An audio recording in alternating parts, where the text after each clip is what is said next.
Hello guys. তো আজকের এই ভিডিওতে আমরা দেখে নেব গোটা ক্রিপ্টোকারেন্সি মার্কেটের একটা আপডেট নিয়ে নেব। বিটকয়েনের মধ্যে এখানে কি হচ্ছে না হচ্ছে সেই সমস্ত নিউজ আপডেট। আর এখানে আপনার অনেক বড় একটা কি হয়েছে, আপনার ট্রাস্ট ওয়ালেট যারা এখানে ইউজ করেন তাদের জন্য অনেক বড় একটা বিগ নিউজ এখানে আছে। কারণ হচ্ছে ট্রাস্ট ওয়ালেটের মধ্যে অনেক হ্যাকিংয়ের অ্যাটাক হচ্ছে। তো সেই হ্যাকিংয়ের অ্যাটাক থেকে কীভাবে আপনার ক্রিপ্টোকারেন্সিকে আপনি সেফ রাখবেন সেই বিষয়ে আলোচনা করবো আজকের এই ভিডিওতে। আর অল্ট কয়েনের এখানে অবস্থা কীরকম, সিজেড এখানে কী বললো অল্ট কয়েন নিয়ে, সেই সমস্ত জিনিসও দেখে নেবো আজকের এই ভিডিওর মধ্যে। আর এখানে এই 2 দিন আমিও তেমন কোনো আপডেট দিতে পারিনি, টেলিগ্রাম গ্রুপেও আপডেট দিতে পারিনি, কারণ যেহেতু এখানে মার্কেটে আপনার তেমন কোনো এখানে ভলিউমও নেই, ঠিক আছে। সবাই এখানে বেশিরভাগ এখানে ছুটিতেই আছে। তো 2 দিন আমিও একটু ছুটিতে ছিলাম, যার ফলে তেমন কোনো আপডেট আমি শেয়ারও করতে পারিনি। তো আজকের থেকে আবারও আগের যেরকম এখানে আপডেট দিতাম প্রত্যেক দিন কন্টিনিউ, ঠিক সেরকমই আপডেট এখানে পেয়ে যাবেন। সাবস্ক্রাইব না করে থাকলে আমাদের এই ইউটিউব চ্যানেলকে অবশ্যই সাবস্ক্রাইব করে রাখবেন, কারণ প্রত্যেক দিন আমি ক্রিপ্টোকারেন্সি মার্কেটের নিউজ আপডেট আমাদের এই ইউটিউব চ্যানেলের মধ্যে শেয়ার করি। আর মার্কেটে কখন কী হচ্ছে না হচ্ছে প্রত্যেকটা ইনস্ট্যান্ট আপডেট জানার জন্য অবশ্যই আমাদের টেলিগ্রাম গ্রুপ জয়েন করে নেবেন। ডেসক্রিপশন বক্স আর প্রথম কমেন্টের মধ্যে আপনি টেলিগ্রাম গ্রুপের লিঙ্কও পেয়ে যাবেন। এবার এখানে যদি আমরা চলে আসি, যদি ক্রিপ্টোকারেন্সি মার্কেটের ফিয়ার অ্যান্ড গ্রিড ইন্ডেক্স দেখি, মার্কেট এখনও পর্যন্ত এক্সট্রিম ফিয়ারের মধ্যে আছে। সেই যে অক্টোবর মাসের থেকে মার্কেট একটা নেগেটিভ দিকে এখানে চলে গেছে, সেটার থেকে এখনও পর্যন্ত মার্কেট সার্ভাইভ এখানে করে ওভারকাম করতে পারছে না, ঠিক আছে। এখনও পর্যন্ত মার্কেট প্রচণ্ড এক্সট্রিম ফিয়ারের মধ্যেই এখনও পর্যন্ত আছে। কিন্তু এর অপর দিকে যদি আমরা দেখি অন্যান্য মার্কেট, সেটা হোক গোল্ড সিলভার যেটাই হোক না কেন, ফরেক্স মার্কেট, তারপরে স্টক মার্কেট ইউএসের স্টক মার্কেটও কিন্তু ভালো পরিমাণে এখানে পাম্প হচ্ছে, ঠিক আছে। বিশেষ করে ইউএসের আপনার টেক রিলেটেড, টেকনোলজি রিলেটেড যেসব আপনার স্টকগুলো আছে, কোম্পানিগুলো আছে, সেগুলোর শেয়ার কিন্তু প্রচণ্ড হারে এখানে পাম্প হচ্ছে। দেখতেই পাচ্ছেন সব এখানে গ্রিন হয়ে আছে।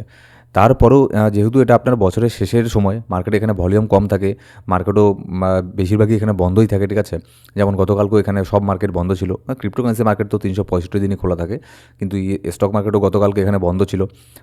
তারপরেও এখানে দেখুন আজকে এখানে ফিউচারের মধ্যে অলরেডি এখানে আপনার পজিটিভই এখানে দেখাচ্ছে। আবার যখন ইউএসএর মার্কেট আজকে এখানে আপনার ওপেন হবে, আশা করা যাচ্ছে মার্কেটও এখানে ঠিকঠাকই এখানে থাকবে ইউএসএর মার্কেট। কিন্তু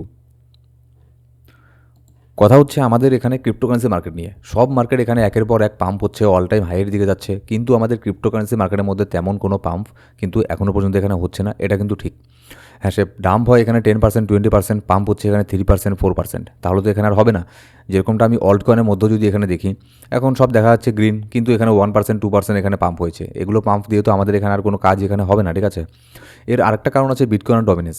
বিটকয়েনের ডমিনেন্সের চার্টের মধ্যেও আমরা এখানে যাব যে অল্ট কয়েনগুলো কিন্তু আরও এখানে ডাউন হতে পারে। কেন আমি এটা বলছি, কারণ বিটকয়েনের যে ডমিনেন্স আছে, ডমিনেন্স কিন্তু আরও এখানে ভবিষ্যতে আর এই কয়েকদিনের মধ্যে আরেকটা পাম্প এখানে হতে পারে। কেন আমি এটা বলছি সেটা আপনাদের আমি বিটকয়েনের ডমিনেন্সের চার্টের মধ্যে গিয়ে এখানে বোঝাচ্ছি, ঠিক আছে, একটু পরে।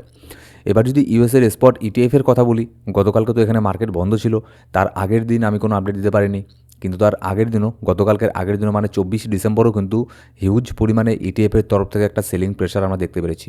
তারও আগের দিন সেল করেছে, মানে কন্টিনিউ এখানে বলতে গেলে 1-2 মাস থেকে ইটিএফের তরফ থেকেও ওভারঅল কিন্তু এখানে সেলিং প্রেশারটাই আমরা বেশি দেখতে পাচ্ছি। আর যার ফলে আমি এটা বলেও ছিলাম যখন এখানে ইটিএফের মধ্যে অ্যাপ্রুভ হবে বিটকয়েন, তার আগে, যে এখন তো আমাদের ভালো লাগছে শুনে যে বিটকয়েন ইটিএফের মধ্যে অ্যাপ্রুভ হবে, কিন্তু যখন তারা এখানে সেলিং করতে শুরু করবে তখন কিন্তু মার্কেটের মধ্যে অনেক পেইন দেবে এই ইটিএফই। আর আজকে এখানে দেখুন বারবার তারা এখানে সেল করছে, যার ফলে কিন্তু মার্কেটে একটা প্যানিক প্রেশার পড়ছে। এরকম না যে ইটিএফের সেল করার জন্য মার্কেট ডাউন হচ্ছে, ইটিএফের সেল করার জন্য মার্কেট ডাউন হয় না, ঠিক আছে। কিন্তু ডাউনটা কখন হয়, যখন এখানে একটা প্যানিক তৈরি হয়ে যায় মার্কেটের মধ্যে, সবাই এখানে ভাবে যে আরে ইটিএফ সেল করে দিয়েছে, ইটিএফ সেল করে দিয়েছে। তো তারপরে কী হয়, ফলে এখানে আপনার অনেকেই এখানে প্যানিক হয়ে যায়, তারপরে রিটেল ট্রেডারও কিন্তু এখানে সেল করতে শুরু করে অনেকেই, যার ফলে কিন্তু এই সমস্ত আপনার প্রচণ্ড পরিমাণে মার্কেট তখন একটুখানি ডাউনের দিকে এখানে যায়, আর এখানে মার্কেটের সেন্টিমেন্টও কিন্তু নেগেটিভের দিকেই এখানে থাকে। এবার যদি আমরা এখানে বিটকয়েনের লিকুইডিটি দেখি, আপাতত এখানে নিচের দিকেই লিকুইডিটি আমি আশেপাশে দেখতে পাচ্ছি, মানে যেখানে হচ্ছে আমাদের $88,200 মধ্যে $53 মিলিয়ন একটা লিকুইডিটি তৈরি হচ্ছে। বিটকয়েনের প্রাইস বর্তমানে $88,700, আর মোটামুটি এখানে কয়েকশো ডলারের ডাম্প হলেই কিন্তু এই লিকুইডিটিটাকে মার্কেট গ্র্যাব করে নেবে। তো যার ফলে হাইলি চান্স থাকবে নিচের লিকুইডিটি এটাকেই গ্র্যাব করে তারপরে মার্কেট এখানে উপরে যাওয়ার। তারপরে নেক্সট একটা মার্কেটের মধ্যে হাই একটা লিকুইডিটি আছে তৈরি হচ্ছে, যেখানে হচ্ছে $90,000, $90,000 মধ্যে অনেক বড় একটা লিকুইডিটি তৈরি হচ্ছে, $45 মিলিয়ন লিকুইডিটি। তো আমার ধারণা 90,000কে মার্কেট টেস্ট করবে, কিন্তু এটাও আমাদের জন্য অনেক বড় একটা রেজিস্ট্যান্স এখানে হয়ে দাঁড়াবে, ঠিক আছে।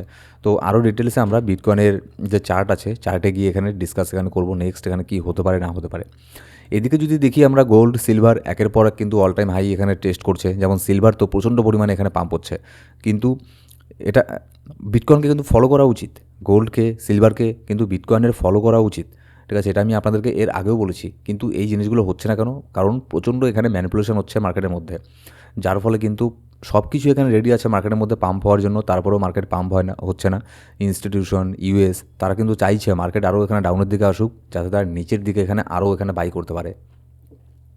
তারপরে যদি এসএনপির কথা বলি, ইউএসের যে আপনার ইন্ডেক্স আছে সেটা কিন্তু একের পর এক গতকালকে তো বন্ধ ছিল, আজকে এখানে আপনার মানে হিউজ পরিমাণে এখানে পাম্প হয়েছে, ঠিক আছে। তো এটাও একটা মানে একটা ব্যাপার যে সব কিছুই স্টক বলুন, ইন্ডেক্স বলুন, কমোডিটি বলুন, সবই এখানে পাম্প হচ্ছে, কিন্তু এখানে বিটকয়েন ক্রিপ্টোকারেন্সি মার্কেটের কিন্তু সেরকম কোনো এখানে পাম্প হওয়ার মতো কোনো সাইন এখানে দেখতে পারছি না। প্রচণ্ড গুড নিউজ আছে মার্কেটের মধ্যে, সব একের পর এক গুড নিউজ বের হয়ে আসছে। ফেডের তরফ থেকে রেড কার্ড হলো, সেটাও একটা অনেক বড় গুড নিউজ। সবই এখানে গুড নিউজ বের হয়ে আসছে, এ বাই করছে, ও বাই করছে, তারপরেও কেন মার্কেট পাম্প হচ্ছে না? তাহলে এখানে মানে আপনাদেরকেও এখানে বুঝতে লাগবে একটুখানি যে কেন তারপরেও মার্কেট এখানে পাম্প হচ্ছে না। এবার যদি আমরা এখানে আসি, দেখুন ট্রাস্ট ওয়ালেটের মধ্যে একটা হ্যাকিংয়ের অ্যাটাক এখানে কোথায় হচ্ছে। যারা এখানে মোবাইলের মধ্যে অ্যাপ্লিকেশান ইউজ করেন ট্রাস্ট ওয়ালেটের, তাদের কোনো এখানে চিন্তা করার কোনো কিছু নেই, কিন্তু যারা গুগল ক্রোমের মধ্যে কিংবা ওয়েব ব্রাউজারের মধ্যে এক্সটেনশনের থ্রু ট্রাস্ট ওয়ালেটকে এখানে ইউজ করেন, তাদের এখানে আপনার একটা হ্যাকিংয়ের অ্যাটাক হয়ে গেছে, আর বলা হচ্ছে $7 মিলিয়ন পর্যন্ত এই হ্যাকিং এখানে হয়েছে। এবার ট্রাস্ট ওয়ালেটের তরফ থেকে এটা জানানো হয়েছে যাদের যাদের হ্যাকিং এখানে হয়েছে, তাদের সেই আপনার যেটা হ্যাকিং হয়েছে, যেটা চুরি গেছে আপনার ক্রিপ্টো, সেটাকে তারা এখানে ফেরত এখানে দিয়ে দেবে, এরকমটা তাদের থেকে জানানো হয়েছে। এবার এটার থেকে সেফ থাকার জন্য আপনি এখানে কী করতে পারেন? দেখুন, এইসব হ্যাকিংয়ের অ্যাটাক তাদের সাথেই হয় যারা মনে করুন একটু ইন্টারনেট হোক বা টেকনোলজি হোক এইসব সম্পর্কে একটুখানি মানে খুব একটা বেশি এখানে জানেন না, ঠিক আছে। তাদের সাথে এইসব জিনিসগুলো হয়। কিছু জিনিস আপনি যদি এখানে মেনটেন করেন, তাহলে কিন্তু আপনার এইসব হ্যাকিংয়ের অ্যাটাক থেকে আপনি কিন্তু এখানে বাঁচতে পারবেন।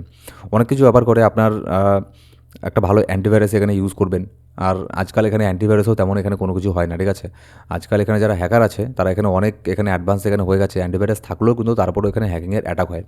তো সেজন্য এখানে কিছু জিনিস এখানে করতে পারেন, সবসময় এখানে ট্রাই করবেন।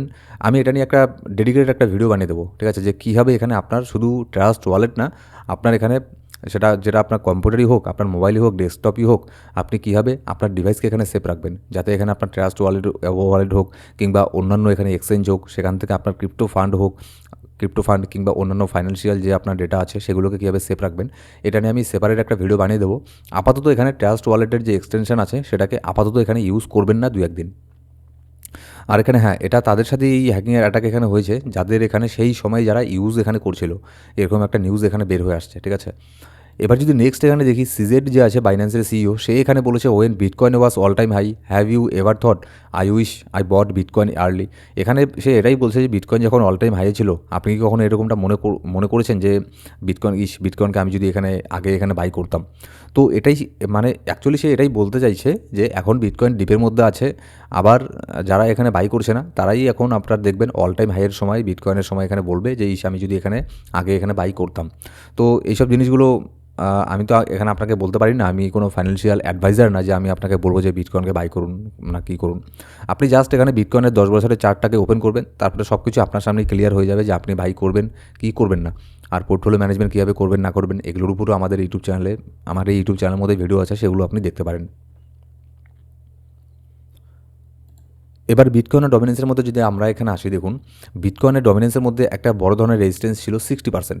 তো এটাকে বিটকয়েন কয়েক ঘন্টা আগে ব্রেক করে দিয়েছে, এখন যদিও 60%-এর নিচের মধ্যে আছে, কিন্তু যেহেতু একবার এটাকে বিটকয়েন ব্রেক করে দিয়েছে বিটকয়েনের ডমিনেন্স, তো সেজন্য এটা কিন্তু একটা আপনার উইক রেজিস্ট্যান্স হয়ে গেছে। এবার বিটকয়েনের ডমিনেন্স যখন উপরের দিকে আবারও যাবে, তখন কিন্তু এটাকে খুব ইজিলি ব্রেক করে ওপরে চলে যাবে। আর ওপরে চলে গেলে নেক্সট আরেকটা বড় ধরনের রেজিস্ট্যান্সকে ফেস করবে 60.27%। আর এখানে গেলে কিন্তু অল্টকয়েনগুলোর মধ্যে আরও ভালো পরিমাণে একটা ডাম্প এখানে হবে, কারণ আমরা এখানে জানি যে বিটকয়েন ডমিনেন্স যত পাম্প হবে, অল্টকয়েন কিন্তু তত এখানে ডাম্প হবে, ঠিক আছে। এবার যদি বিটকয়েনের চার্টের মধ্যে আসে, দেখুন বিটকয়েনের চার্টের মধ্যে নতুন করে বলার মতো তেমন কোনো কিছু নেই, না বিটকয়েন পাম্প হচ্ছে না বিটকয়েন এখানে ডাম্প হচ্ছে, একটা জোনের মধ্যে বিটকয়েন এখানে ট্রেড করছে। আর আপনাদের আমি এর আগেও বলেছি, নিচের দিকে $83,800 এই লাস্ট এখানে হায়ার লোটাকে যদি বিটকয়েন এখানে ব্রেক করে, তাহলে কিন্তু নেক্সট আমরা 74K পর্যন্তও আসার এখানে চান্স এখানে থাকে। আর ওপরের দিকে তখনই আমরা এখানে বুলিশ হব, আমি তখনই বুলিশ হব যখন বিটকয়েন 94K ওপরে এখানে 4 আওয়ার ক্যান্ডেলের মধ্যে কয়েকটা ক্যান্ডেল ক্লোজ করবে, তাহলেই আমি এখানে বুলিশ হব, নয়তো আমি এখানে বুলিশ এখানে হচ্ছি না। হ্যাঁ, এরকমও হতে পারে বিটকয়েন 94 গেল, 5 গেল, সেখানে গিয়ে হুট করে আবারও ডাউন এখানে হয়ে গেল। ঠিক আছে, এটাকে বলা হচ্ছে আপনার ম্যানিপুলেশন। উপরে লিকুইডিটিকে গ্র্যাব করে মার্কেট আবারও হুট করে নিচের দিকে নেমে পড়লো, এরকমও হতে পারে। শুধুমাত্র উপরে টেস্ট করলেই হবে না, ওখানে আপনার 4 আওয়ার ক্যান্ডেলের মধ্যে কয়েকটা ক্যান্ডেল ক্লোজ করতে লাগবে, আর বিশেষ করে ডেইলি ক্যান্ডেলটা ক্লোজ করতে লাগবে। তাহলে আমরা ধরে নিতে পারবো যে না, 94 এটার উপরে বিটকয়েন চলে গেছে, এবার আমরা এখানে বুলিশ এখানে হতে পারি। তাও এখানে খুব একটা যে বুলিশ হয়ে যাবো তেমনটা না, খুব একটা বুলিশ এখানে আমরা তখনই হব যখন বিটকয়েন মিনিমাম $1,00,000 ক্রস করে ওপরে স্টেবল হবে, তখনই। তো নতুন করে এখানে বলার মতো কোনো কিছু নেই বিটকয়েনের চার্টের মধ্যে, আগে যেরকমটা ছিল এখনও এখানে সেরেই আছে। সো গাইস, এই ছিল আজকের ভিডিও ভালো লাগলে সেটা লাইক করবেন, আর আপনারা সাবস্ক্রাইব না করে থাকলে সাবস্ক্রাইব করে বেল বাটন প্রেস করে অল করে রাখবেন প্রত্যেকটা ভিডিও আপডেট সবার আগে পাওয়ার জন্য। Thank you so much guys.